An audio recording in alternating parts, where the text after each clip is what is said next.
Human resource management માનવ સંસાધન સંચાલન FY BCom semester 1 માટે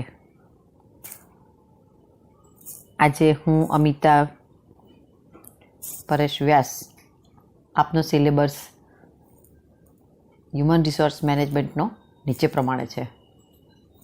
યુનિટ 1 છે અને યુનિટ 1માં 2 પાર્ટ છે.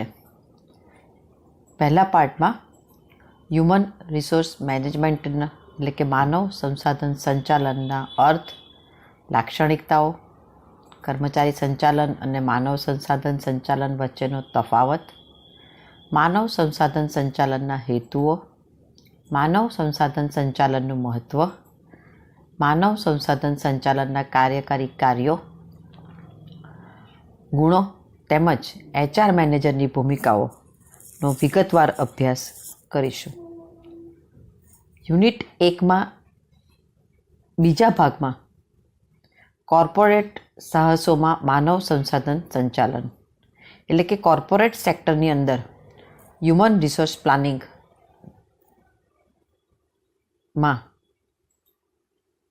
તેનો અર્થ, તેના હેતુઓ, અસર કરતા પરિબળો, માનવ સંસાધન આયોજનની પ્રક્રિયા, માનવ સંસાધન આયોજનના ફાયદા અને મર્યાદાઓનો વિગતવાર અભ્યાસ કરીશું.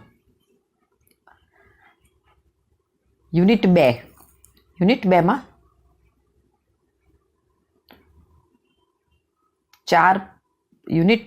ચાર વિભાગોમાં વહેંચાયેલું છે. નંબર 1 ભરતી એટલે કે રિક્રુટમેન્ટ. વૈજ્ઞાનિક ભરતીનો અર્થ, ભરતીના સ્ત્રોતો, પસંદગીની આધુનિક પ્રક્રિયા અને તેના ફાયદા. નંબર 2 તાલીમ. તાલીમનો અર્થ, તાલીમની જરૂરિયાત, તાલીમના હેતુઓ, તાલીમની પ્રક્રિયા અને તાલીમના ફાયદા મર્યાદા. નંબર 3 વિકાસ એટલે કે ડેવલપમેન્ટ. વિકાસનો અર્થ, જરૂરિયાત, હેતુ અને ફાયદા. માનવ સંસાધન વિકાસના અર્થ, લક્ષણો, HR ડિપાર્ટમેન્ટની જરૂરિયાત શા માટે છે અને HR ડિપાર્ટમેન્ટના કાર્યો તેમજ તેની ટેકનિકો કે પદ્ધતિઓનો વિગતવાર અભ્યાસ કરીશું.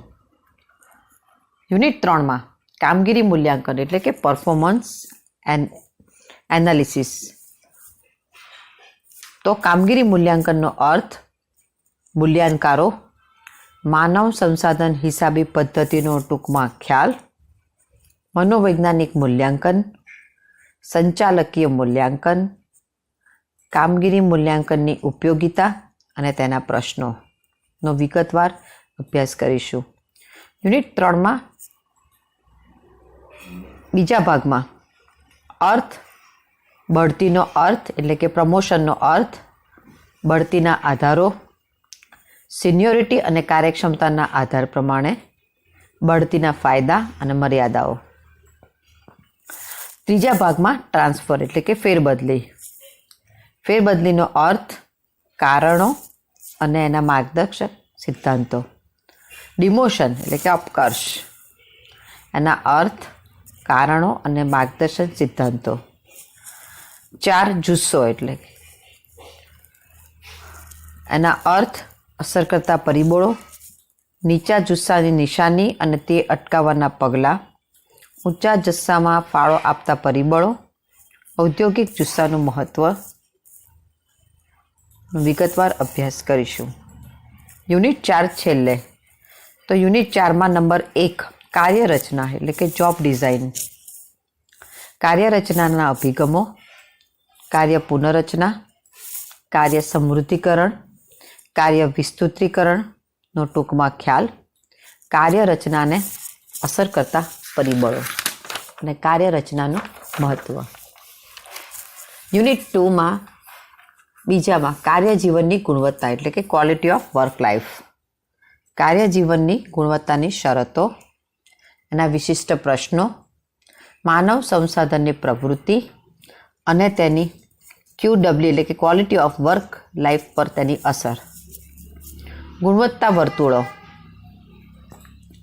ક્વોલિટી સર્કલ એટલે ગુણવત્તાનો અર્થ, ગુણવત્તાના હેતુઓ, ગુણવત્તા વર્તુળનું સંગઠન માળખું, ગુણવત્તા વર્તુળના ફાયદા અને તેના પ્રશ્નો. આ સેમિસ્ટર 1 હ્યુમન રિસોર્સ મેનેજમેન્ટનો ટોટલ અભ્યાસક્રમ ટોટલ 4 યુનિટમાં વહેંચાયેલો છે. હવે આપણે માનવ સંસાધન સંચાલન યુનિટ 1. તો માનવ સંસાધન સંચાલન અને માનવ સંસાધન સંચાલન આયોજન એમ 2 ભાગમાં વહેંચાયેલું છે. તો માનવ સંસાધન સંચાલન ના અર્થ અને માનવ સંસાધન સંચાલનના લક્ષણો. માનવ સંસાધન એટલે શું? માનવ સંસાધનનું સ્વરૂપ કયા પ્રકારનું હોઈ શકે? માનવ સંસાધનના સંચાલનનો અર્થ શું હોઈ શકે? અને માનવ સંચાલનના તત્વો કે લક્ષણો. તો આજે આપણે માનવ સંસાધન સંચાલન વિશે એટલે કે યુનિટ 1માં સિલેબસ ચાલુ કરીશું.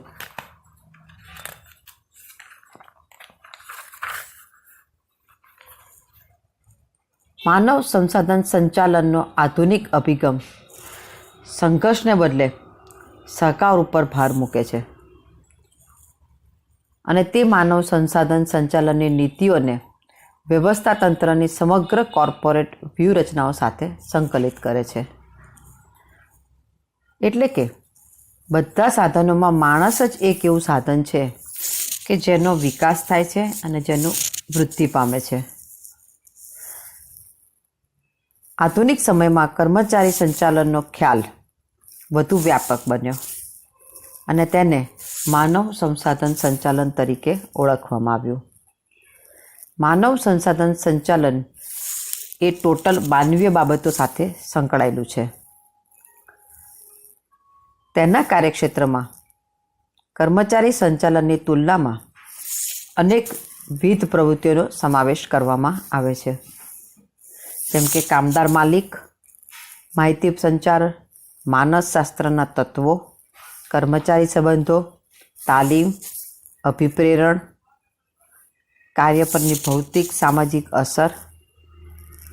તો આ પ્રકરણમાં માનવ સંસાધનનો અર્થ, માનવ સંસાધન સંચાલનનો અર્થ, તેના લક્ષણોનો વિગતવાર અભ્યાસ કરીશું. તો નંબર 1 કે માનવ સંસાધન સંચાલન એટલે શું અને તેના લક્ષણો કયા પ્રકારના હોઈ શકે? તો કોઈપણ ધંધાકીય એકમમાં માનવ સંસાધન એ સૌથી મહત્વનું સાધન છે. માનવ સંસાધન એ વ્યવસ્થા તંત્રનું અગત્યનું અંગ છે. એકમની સફળતા કે નિષ્ફળતાનો આધાર ઘણા બધા પરિબળો પર આધાર રાખે છે. માનવ સંસાધન એ કુદરતી સાધનો જેવું જ સાધન છે. માનવ સંસાધનમાં માનવ પરિબળ, માનવ મિલકત, માનવ મૂડી અને તેના જેવી અન્ય બાબતોનો સમાવેશ થાય છે. માનવ સંસાધનો એટલે વ્યક્તિઓ કે જે ધંધાકીય એકમને તેમનું કાર્ય, સૂઝ અને કાર્યશક્તિ પૂરી પાડે છે. સંચાલનના કાર્યો પૈકી સૌથી મહત્ત્વનું કામ જો હોય તો એ એકમના કર્મચારીઓની પસંદગી કરવી, તેમને તાલીમ આપવી અને તેમને વિકાસ અંગેના અગત્યના પગલાં લેવા, જેમના દ્વારા એકમની ધ્યેય સિદ્ધિ શક્ય બને છે. યોગ્ય લાયકાત ધરાવતી વ્યક્તિઓ વગર ધ્યેય સિદ્ધિનું કાર્ય મુશ્કેલ બની જાય છે. આ માટે માનવ સંસાધન સંચાલન ખૂબ જરૂરી છે. જે.આર.ડી. ટાટાએ જણાવ્યું હતું કે અનુભવી, કલ્પનાશીલ અને સંનિષ્ઠ કર્મચારીઓની સૌથી મૂલ્યવાન મિલકત છે.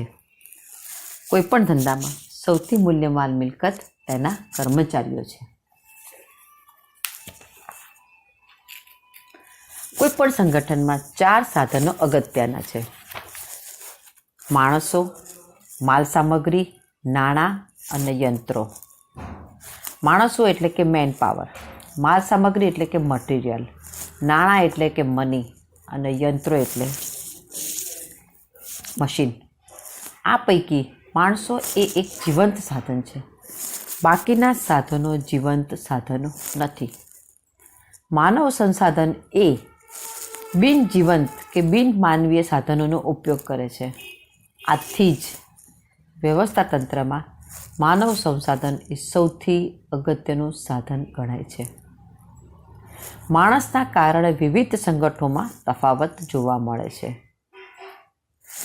તો હવે પ્રશ્ન એ આવે કે વોટ ઇઝ હ્યુમન રિસોર્સ? તો માનવ સંસાધન એટલે શું? માનવ સંસાધન એટલે એકમમાં કાર્ય કરતા કર્મચારીઓ એમ માનવામાં આવે છે, પરંતુ આ માન્ય ભૂલ ભરેલી છે. માનવ સંસાધન એટલે એકમમાં કાર્ય કરતી તમામ વ્યક્તિઓ ઉપરાંત તેમનું કૌશલ્ય, તેમનું જ્ઞાન અને તેમના મૂલ્યો, આ તમામ બાબતોનો સમાવેશ કરવો. બીજા અર્થમાં જણાવીએ તો માનવ સંસાધનને માનવ મૂડી તરીકે ગણવામાં આવે છે. અને આ માનવ મૂડીને 3 ભાગમાં વિભાજિત કરવામાં આવે છે. એક તો બૌદ્ધિક મૂડી, બીજું સામાજિક મૂડી અને ત્રીજું લાગણીપદ મૂડી. આ રીતે કહી શકાય કે માનવ સંસાધન સંચાલન એ કર્મચારી ઉપરાંત કર્મચારીને લગતા કૌશલ્ય, જ્ઞાન અને મૂલ્યો, આમ તમામ બાબતોનો સમાવેશ કરે છે. એટલે કે કર્મચારી શબ્દ કરતાં વધુ વિશાળ અર્થ ધરાવે છે. માનવ સંસાધન સંચાલનનું જો સ્વરૂપની વાત કરીએ તો માનવ સંસાધનની સમજૂતી અને વ્યાખ્યા પરથી તેના સ્વરૂપનો થોડોક ખ્યાલ નીચે પ્રમાણે આવી શકે. માનવ સંસાધન સંચાલન એ ખ્યાલ આધુનિક વિકાસ પામેલો ખ્યાલ છે. એકમ કુદરતી સાધનોનો ઉપયોગ કરે તેમ માનવ પણ એક સાધન તરીકે છે. તેમાં વિશિષ્ટ પ્રકારનું સાધન છે, કારણ કે એકમની સફળતાનો આધાર મહદ અંશે માનવ સંસાધન પર રહેલો છે. માનવ સંસાધનમાં માત્ર એકમની તળ સપાટીએથી કાર્ય કરતા કર્મચારીઓનો સમાવેશ થતો નથી, પરંતુ તમામ સપાટીએ કાર્ય કરતી વ્યક્તિઓનો સમાવેશ થાય છે. ઉચ્ચ સપાટી, મધ્ય સપાટી અને નિમ્ન સપાટી એમ 3 સપાટીએ સંચાલકો જુદા જુદા કર્મચારીઓ પાસેથી, જુદા જુદા નિષ્ણાતો પાસેથી કામ લે છે. તેમાં ઉચ્ચ સપાટીએ કાર્ય કરતા સંચાલકોથી માંડીને તળ સપાટીએ કાર્ય કરતા કર્મચારીઓ ઉપરાંત બહારના એક્સપર્ટ માણસોની પણ સલાહ લેવામાં આવે છે. માનવ સંસાધનમાં એકમમાં કાર્ય કરતા કર્મચારીઓના મૂલ્યો, તેમનું કૌશલ્ય, તેમનો રસ, તેમના વલણનો વગેરેનો સમાવેશ થાય છે. તેથી જ આધુનિક સમયમાં માનવ સંસાધનને એકમની સૌથી મૂલ્યવાન મિલકત તરીકે ઓળખવામાં આવે છે.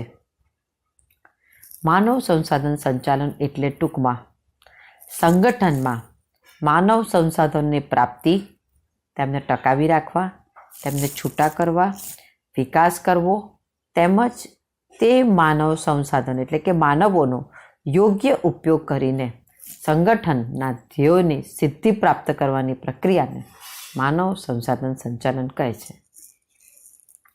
માનવ સંસાધન સંચાલન એટલે સંચાલનનું કાર્ય જે સંગઠનના સભ્યોની ભરતી, નિમણૂક, તાલીમ અને વિકાસ સાથે સંકળાયેલું છે.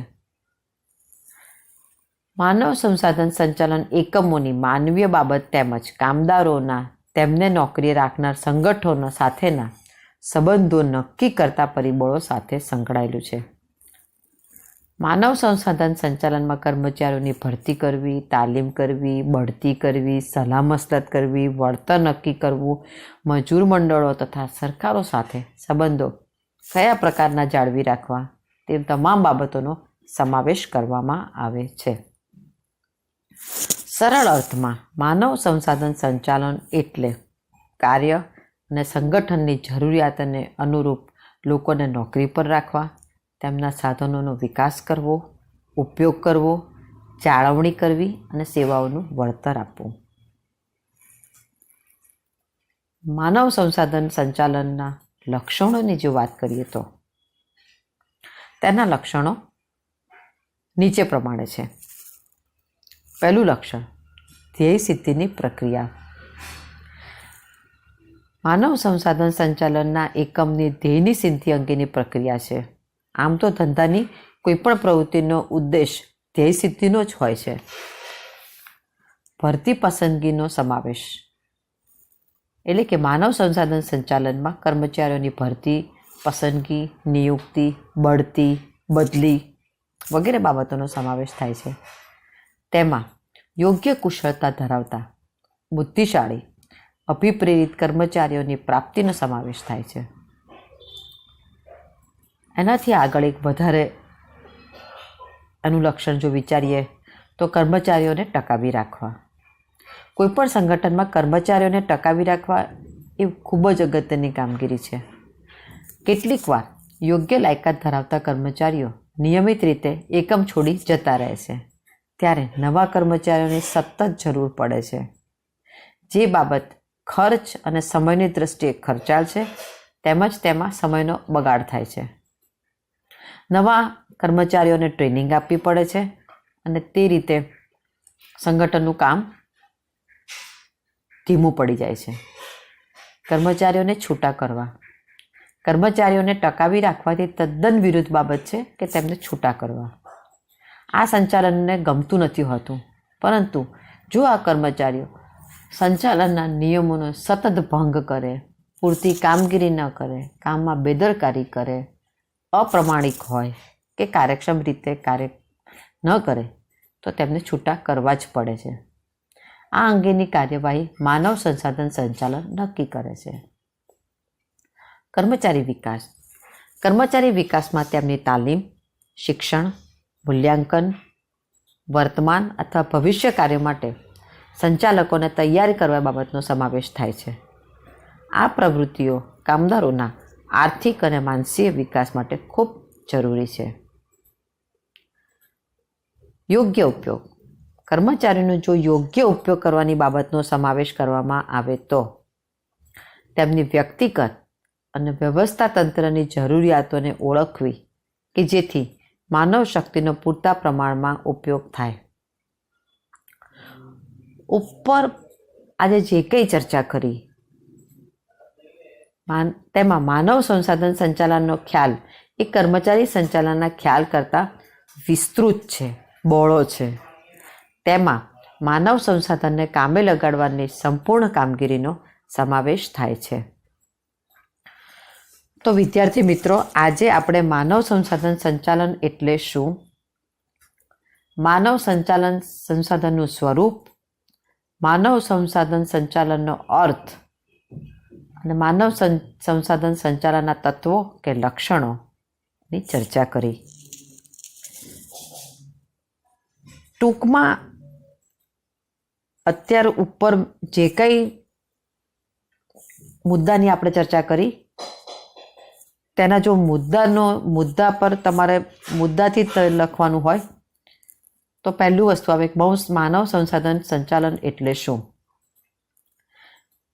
તો માનવ સંસાધન સંચાલન એટલે એકમમાં કાર્ય કરતી તમામ વ્યક્તિઓનું કુલ જ્ઞાન, કૌશલ્ય, સર્જનાત્મક શક્તિઓ, બુદ્ધિ પ્રતિભા, અભિરુચિ બધાનો સરવાળો કરવો, તેમના મૂલ્યો અને તેમની વલણો અને તેમનો માનવતાનો અભ્યાસ કરવો એટલે માનવ સંસાધન છે.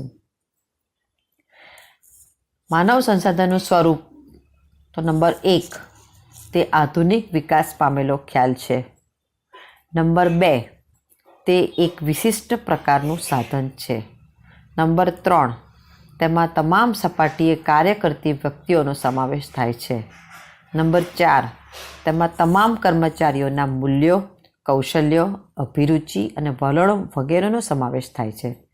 અને છેલ્લે તેને એકમની સૌથી મૂલ્યવાન મિલકત તરીકે ઓળખવામાં આવે છે. માનવ સંસાધન સંચાલનના તત્વો તો નંબર 1 એકમના ધ્યેય સિદ્ધિ અંગેની પ્રક્રિયા છે. નંબર 2 તેમાં કર્મચારીઓની ભરતી, પસંદગી, નિયુક્તિ, બઢતી, બદલી વગેરેનો સમાવેશ થાય છે. નંબર 3, તેમાં કર્મચારીઓને ટકાવી રાખવાની કામગીરીનો સમાવેશ થાય છે. નંબર 4, કર્મચારીઓની છટણી કે છૂટા કરવાના કાર્યનો તેમાં સમાવેશ થાય છે. નંબર 5, તેમાં કર્મચારી વિકાસનો સમાવેશ થાય છે. નંબર 6, કર્મચારીઓના યોગ્ય ઉપયોગ કરવાની બાબતનો સમાવેશ થાય છે. નંબર 7, તેમાં માનવ સંસાધન આયોજનનો સમાવેશ થાય છે. તો વિદ્યાર્થી મિત્રો, આજે આપણે માનવ સંસાધનના આટલા મુદ્દાઓની ચર્ચા કરી.